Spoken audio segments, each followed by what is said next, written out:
Welcome back, YouTube.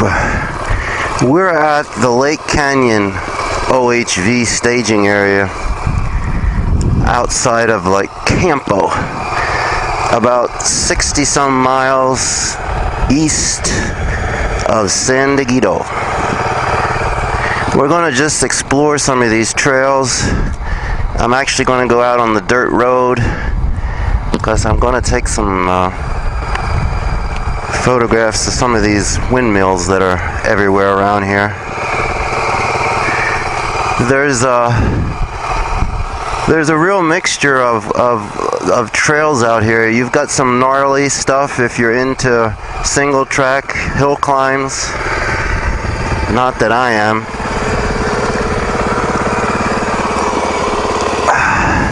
I'm into easy shit.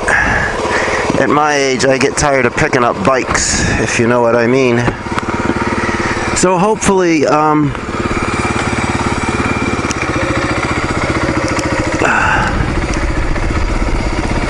we'll see some good things here. You can camp here, because this is BML land, but I decided not to camp tonight because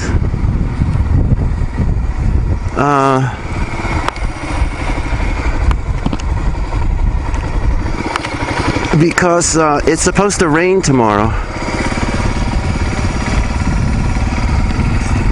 and I've got a bunch of stuff that I have to do tomorrow anyway, so I figured, well, I just wanted to explore this dirt road to see where it went. Oh, these pants are too short.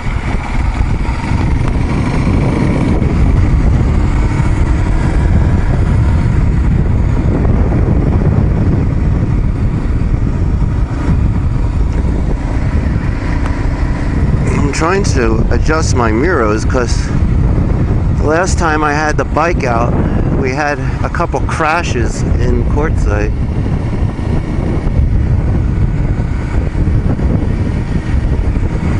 Now this is the campground over here to the left. There's two campgrounds. Eat my dust. I don't know.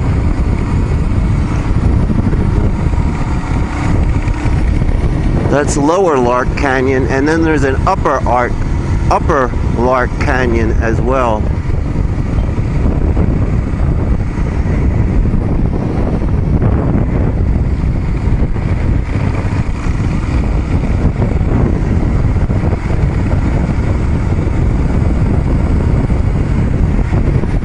Here's another campground here, Upper Lark Canyon.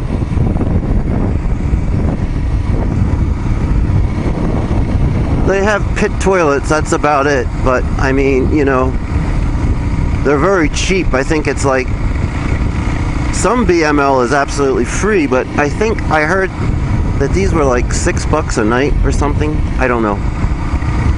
I will stay here when I know that there's going to be good weather for the whole weekend, because this is relatively close to me.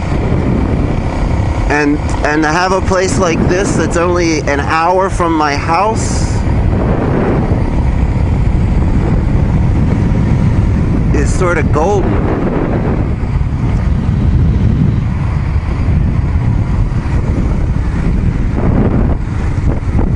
And I'm not really worried about trying to find the gnarliest technical stuff because that's all above my pay grade. You know, I enjoy just putzing around on these dirt roads. This is, you know, takes no skill at all to do this.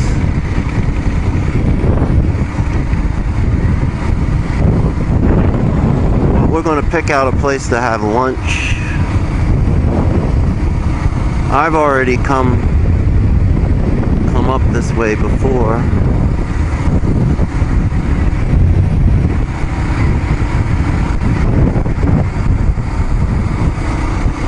The next thing I really need to get are my riding boots. I just have hiking boots on today, and I really need to get better boots.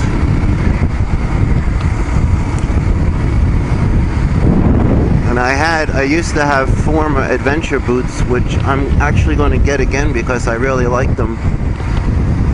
And I did a foolish thing. I sold them to a friend of mine before I went over to the Philippines because I knew that I couldn't use them over there.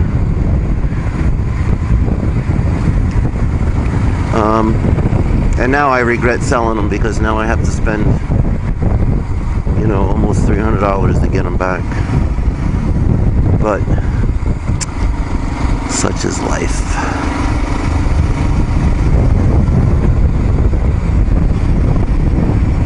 So all these rock formations, it's sort of like the Flintstones out here. Like, makes you wonder, it's like, how did these all get here? I mean, some of them are as big as a house. Really looks like something out of a...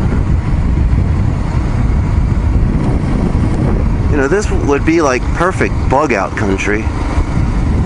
You just need to bring plenty of water. I'm just dying to see. I want to know where this road goes, just out of curiosity. I mean, this general direction. I don't have GPS with me. My phone doesn't work because it's out of service, you know. So that's another thing that I need to get. I'm thinking about a Garmin Montana 610, I think. But you know, that's $400 too. It's like every time you turn around, it's like hundreds of dollars. But I really need a decent GPS, because I like to go different places, and then it's like, oh shit, how do I find my way back to the campsite? You know? And I don't always like to have to follow. If you go on these rides, like I'm going to go on the Borrego, it's called the Borrego Desert Dash coming up. Every February, Southern California Dual Sport group does this desert ride out in like Octillo and the Borrego Desert. I haven't done it, so I want to check it out this year.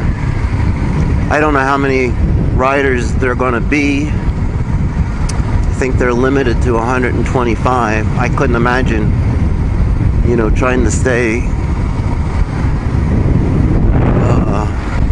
with that many riders, because you know, everybody's on a different skill set, everybody's on a different bike. There's 250s probably mixed in with KLRs and other 650 adventure bikes, and you know, everybody has their own style of riding, and it's not even really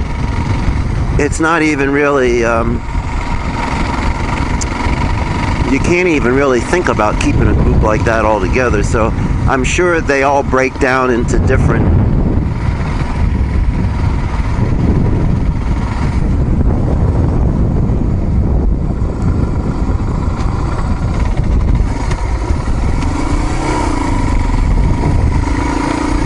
I wanted to get close to one of these freaking windmills. They just fascinate me. I guess the power company owns them. I wonder how much kilowatts they actually get off of each one. And there's like hundreds, there's thousands of them out here. So where's this power going? I don't know.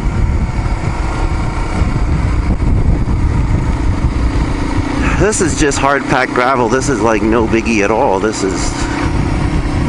A lot of people don't like riding these kind of roads because it's like, you know, it's too boring for them. But I don't mind at all, because I don't really have to think about what I'm doing, you know. When you're on the real technical stuff, I mean, you got to pay attention. And I'm not a super motocross guy, so, you know, I gotta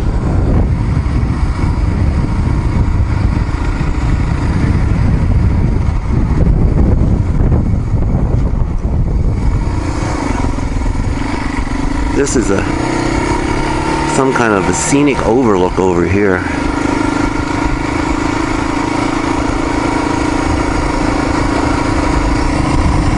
I think I've been out here actually before.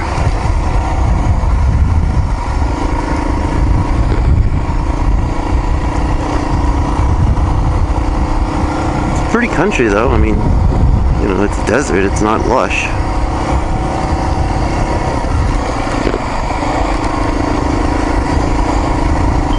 Yeah, I think I've been out here before.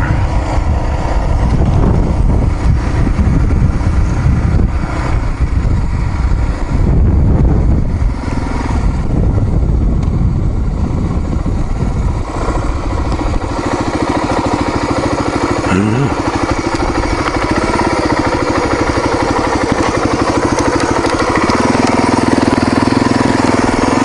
Let's see what's out here.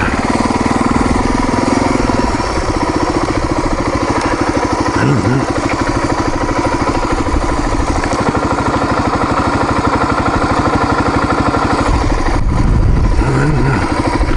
I think this looks like a good place to have lunch, but there's people here, so I'm gonna give them some of their own space, and I'm gonna find a place away from the people, because I don't want anybody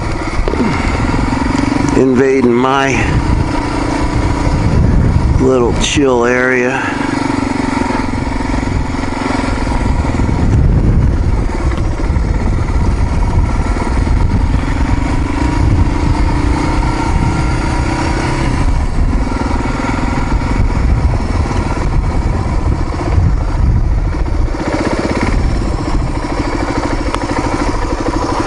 As far as the eye can see,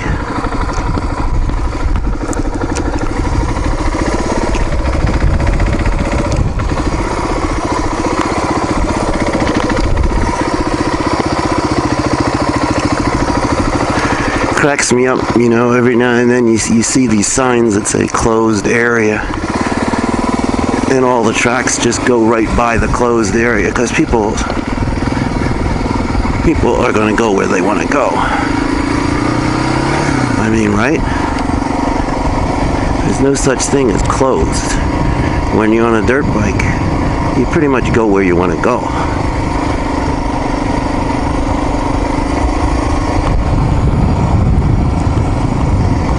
It just seems like, I don't know, it's just weird looking at all these windmills. Sort of cool though, but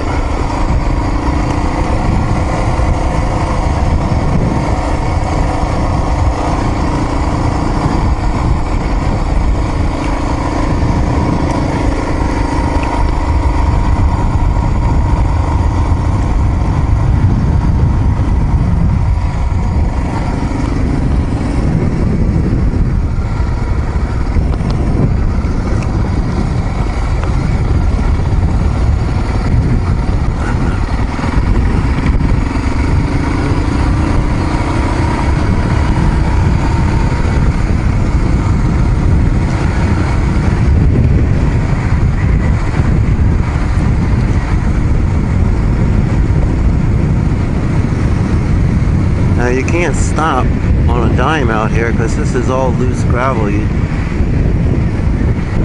spin out really easy.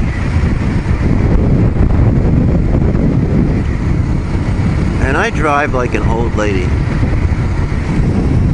Pretty much because I am an old lady. So it's hard to find riding partners, because so many people that ride off-road have the mindset that every ride is like a race. So they're trying to go as fast as possible. And for me, I'm not trying to race anybody or anything. It's just like I'm just out putzing along. If there's a nice place to take a picture, well, that's what I do.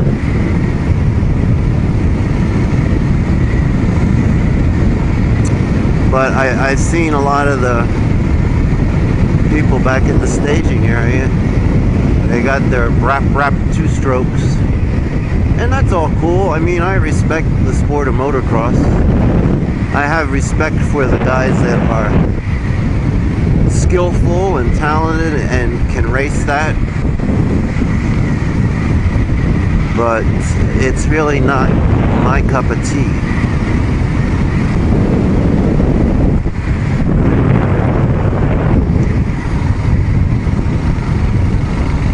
It's not important for me to go as fast as possible, and when I'm on a street bike, I'm the same way. I don't have to go 150 miles an hour, you know.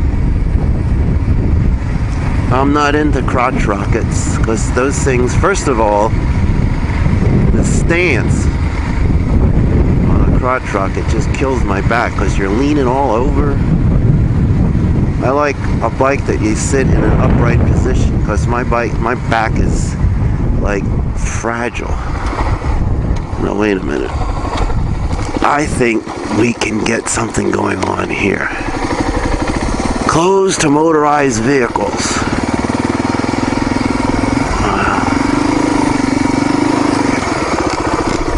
Well, that's how you get over here. All I want to do is see if I can take a picture.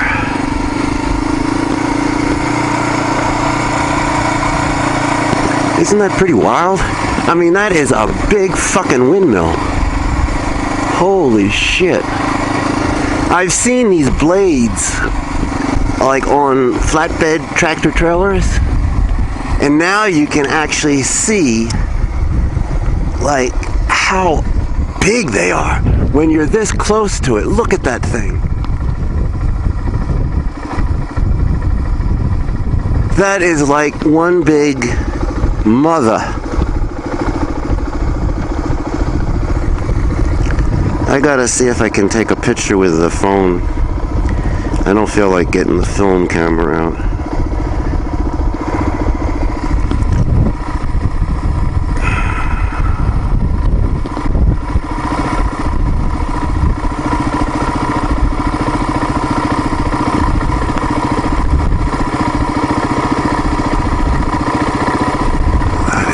Big.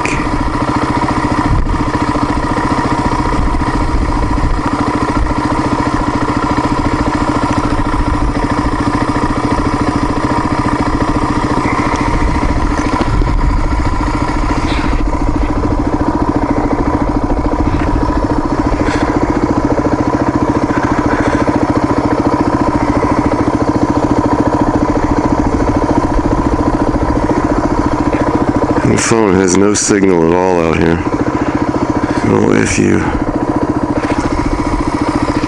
if you needed help, you'd be SOL. That's another reason when I am by myself, I do drive a little bit more conservative. I don't go on trails that I know are way over my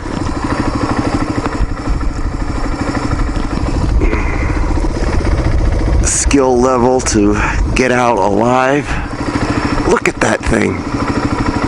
Wow. Wow. That's really cool. I hope my cam is at a good angle. Sometimes if the angle's not just right on the helmet, you don't get to see what I see. And then when I download the video, it's like, oh shit.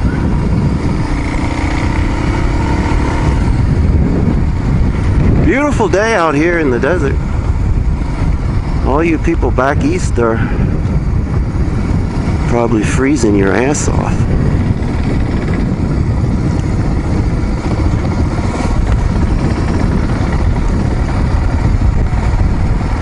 I was living and working up in Seattle.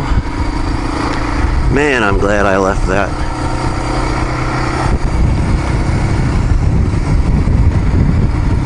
You know, the Pacific Northwest is a beautiful area. Don't get me wrong. I'm not beating on the Pacific Northwest, but in the wintertime,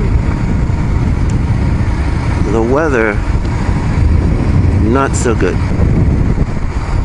It's downright awful. I mean, it's constantly raining. I mean, for weeks on end. Oh. And the climate really affects me. If I'm in a gloomy kind of climate, I go crazy. I mean, I don't know how people can do Alaska in the winter, because, you know, it's dark all the time. I couldn't do that either. Summer's not bad. When I was up there during the summertime, you know, 11 o'clock at night, the sun is still out. You can still be doing stuff. But not so much this time of year. I have no idea where this road goes, so we're just, I know this is probably not the most exciting, but for you that don't ride the desert, well, maybe it might be a little different terrain.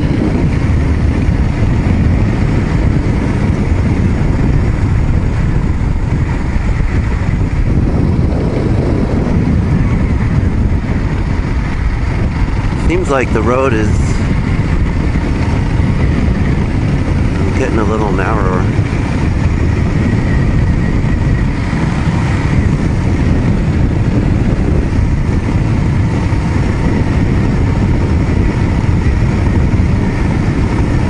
I gotta find a spot for lunch, you know. We're not gonna drive all day with no nourishment.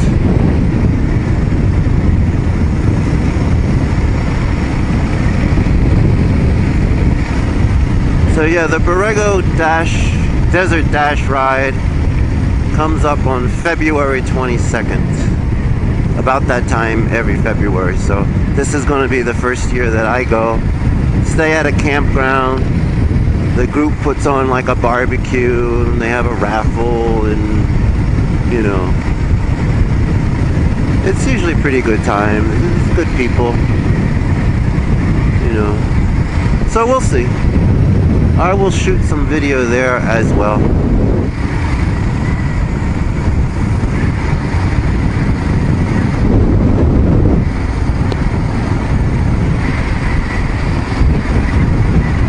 Oh, this road just goes on like, looks like forever. Now my internal compass tells me that we're heading like north, and I would think eventually this is going to get closer to I-8. I could be wrong, but that's the direction I feel like I'm going to. I mean, I don't have a compass with me, but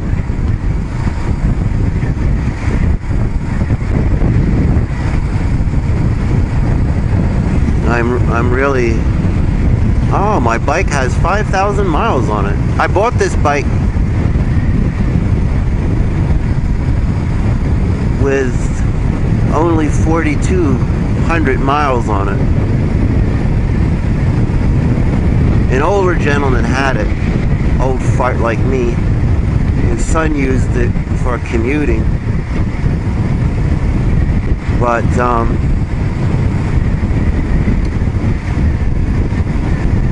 yeah, it had low miles. These are great little bikes. These, you know, especially for what I do. I'm not, you know, I don't ride anything super technical, so the state-of-the-art suspension, I don't really need it, you know, because I'm not jumping shit. I'm not going 50 miles an hour and whoops, you know. So it's like, for the kind of riding and what I do, this bike more than serves my needs. And you can pick these bikes up cheap, you know. You just have to shop around. I think I only paid $2,200. Cottonwood Campground. Now, what is the deal with Cottonwood Campground? This is BML too. Let's go back here. This is Cottonwood Campground. Let's see what the deal is with this. Camp only in marked sites. No more than 2 camping vehicles, blah, blah, blah. Limited to 14 days, blah, blah, blah. We all know all that. That's all basic BML stuff. Only collection of these.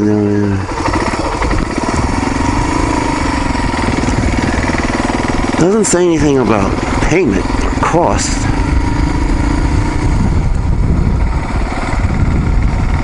We'll see if anybody's back here. See, I didn't know that. Oh, daily fee. What is the daily fee? $6. See, it's a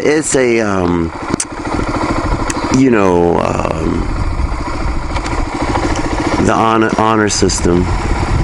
You know, and I don't have a problem with that. I would gladly pay them $6. You know, I mean, they need to have funds to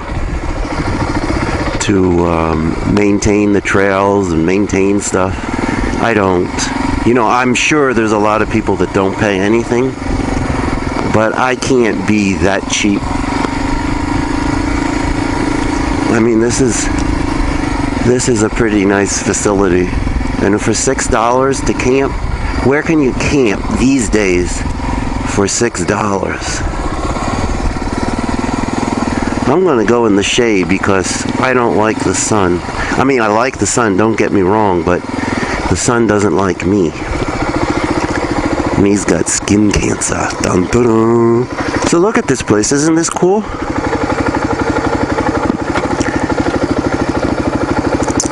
I have a really weird...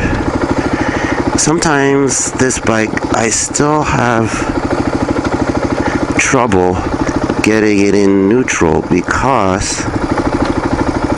There, I finally got it. It's like, what the fuck? When I first got this bike, you couldn't put it in neutral at all.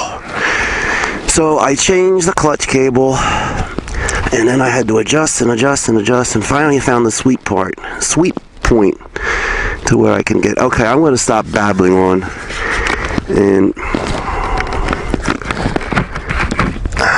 I'm going to turn this camera off because this is way too long of a video so far.